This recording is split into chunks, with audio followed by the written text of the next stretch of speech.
नमस्कार साथियों, मेरा नाम प्रशांत कुमार जायसवाल है। एज ए सेंट्रल कोऑर्डिनेटर आज यहाँ पर आए हैं। दुष्यंत यादव जी संगठन मंत्री दिल्ली से भेजे गए हैं।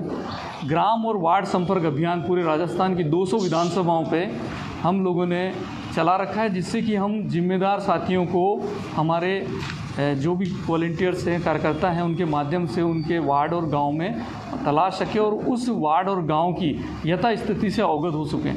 पूरे भारत के अंदर जिस तरह से आम आदमी पार्टी की लोकप्रियता बढ़ती जा रही है, दिल्ली के बाद पंजाब ने पूरी तरह से आम आदमी पार्टी के प्रति सहमति जताई है। इस तरह से आगामी जिन भी राज्यों में इलेक्शन हो रहा है वहाँ पर बढ़ चढ़कर लोग आम आदमी पार्टी की तरफ बड़ी आशा भरी नज़रों से देख रहे हैं।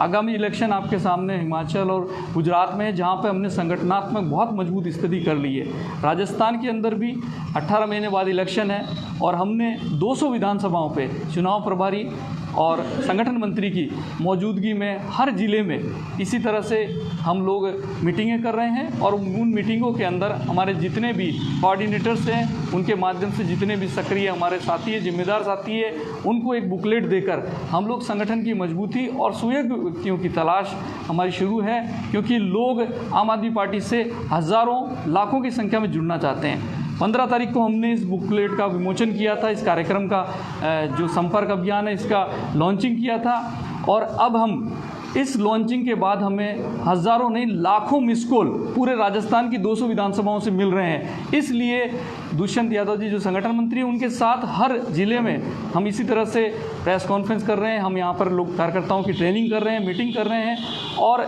ये कारवा इसी तरह से पूरे राजस्थान की 200 विधानसभाओं पर चलेगा।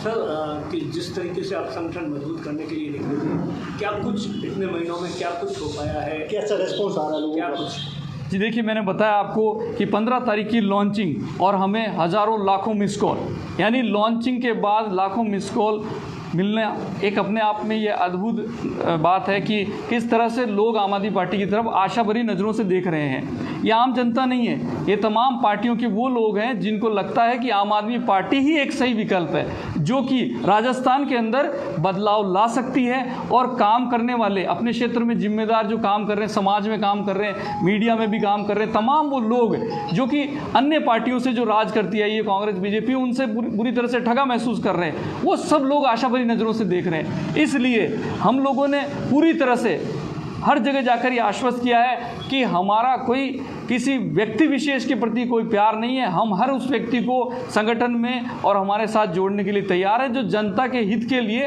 काम कर रहा है और कांग्रेस बीजेपी के बदलाव के रूप में आम आदमी पार्टी को देख रहा है। सर, इतने महीने हो गए लेकिन आम आदमी पार्टी कहीं पर भी जो लोग आप जिस धमाकेदार पंजाब के बाद में आपको कॉन्फिडेंस था, कभी भी कोई बड़े मुद्दे पर आम आदमी पार्टी इन इलाकों में तो कभी नजर नहीं है। क्या लगता है क्या कारण है? चाहे कोई भी मुद्दा हो, बारिश का मुद्दा हो, चाहे लंबी स्कीम का हो या किसी भी मामले पर। देखिए, मैं आपको बता दूं कि जिस तरीके से हमारे कथनी और करनी में फ़र्क नहीं है, जो कि हमने दिल्ली और पंजाब में बता दिया है, तो हम आज जनता को ये बताना चाह रहे हैं कि ना तो हम यहाँ विपक्ष हैं ना कुछ, हाँ विकल्प जरूर है जनता के। इसलिए हम ये दावे से कह सकते हैं कि यहाँ पे जैसे लंपी की जो प्रॉब्लम आई उससे हज़ारों गाय, तो हमने कई गौशालाओं की विजिट करी है और वहाँ से हमारे साथियों ने, अभी हमारे साथी बैठे हैं जिन्होंने विजिट करी है और वहाँ की पूरी समस्या को हमने देखा है और समस्या के समाधान के लिए हम लगातार मुख्यमंत्री को और प्रेस के सामने भी हम प्रेस कॉन्फ्रेंस कर रहे हैं और इवन हमने ज्ञापन भी दिया है, राज्यपाल को भी हम ज्ञापन दे रहे हैं कि किस तरह से राजस्थान के अंदर तमाम प्रशासन फेल हो रहा है और सरकार की नीतियां जो है उनके अंदर कहीं भी जनता का हित नज़र नहीं आ रहा है।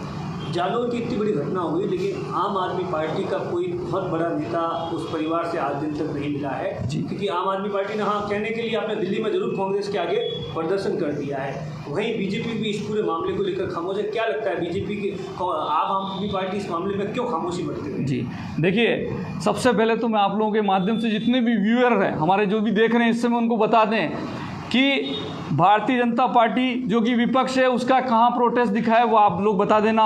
हम लोग राजस्थान से दिल्ली गए और हमने प्रदर्शन किया और जेल तक गए, हमें जेल में रखा गया और यहाँ पर हमारे साथी जो हैं संभाग कोऑर्डिनेटर हैं, वो विधानसभा कोऑर्डिनेटर के साथ उनके घर गए, उनकी समस्या को पूरी तरह से लिया और उसके बाद हमारे चुनाव प्रभारी और संगठन मंत्री ने प्रेस कॉन्फ्रेंस करी और यहीं तक ये कार्रवाई नहीं रुका।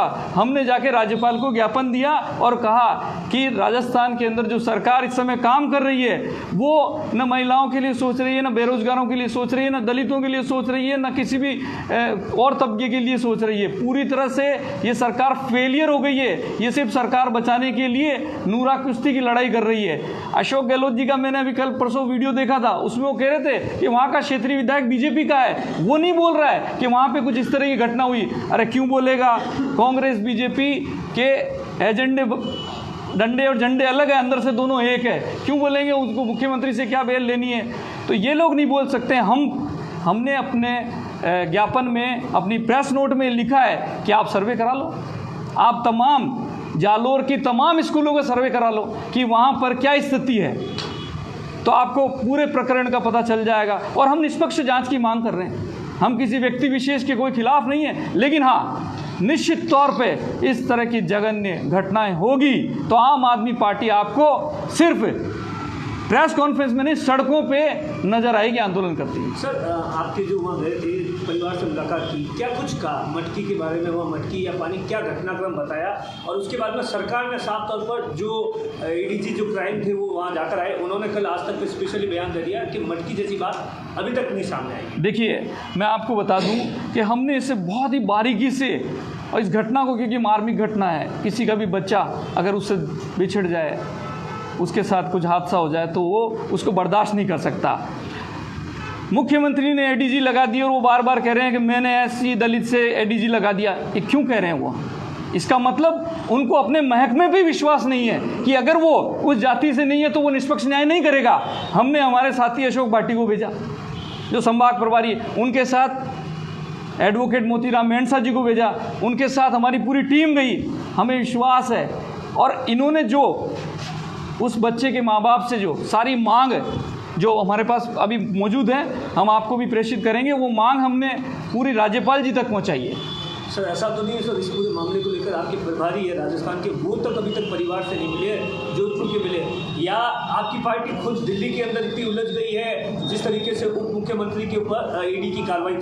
जी, इसमें देखिए, हम एक बात आपसे समझना चाहते हैं कि अगर क्षेत्रीय नेता या हमारे पदाधिकारी मिलें और दिल्ली के मिले तो आप बोले क्षेत्रीय पदाधिकारी नहीं है आपके पास, क्षेत्रीय नेता नहीं है आपके पास, तो अब क्षेत्रीय मिल रही है तो आपने बोला कि दिल्ली से कोई नहीं है। अरे दिल्ली ने तो पूरी तरह से ये कह दिया है। हमारे कैबिनेट मंत्री राजेंद्र पाल गौतम जी ने राज्यपाल को लेटर लिख दिया।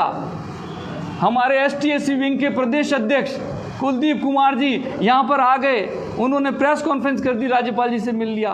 परिवार से हम लोकल लोग हैं, वो हमारा परिवार है, हम यहाँ के रहने वाले हैं, हम मिलेंगे।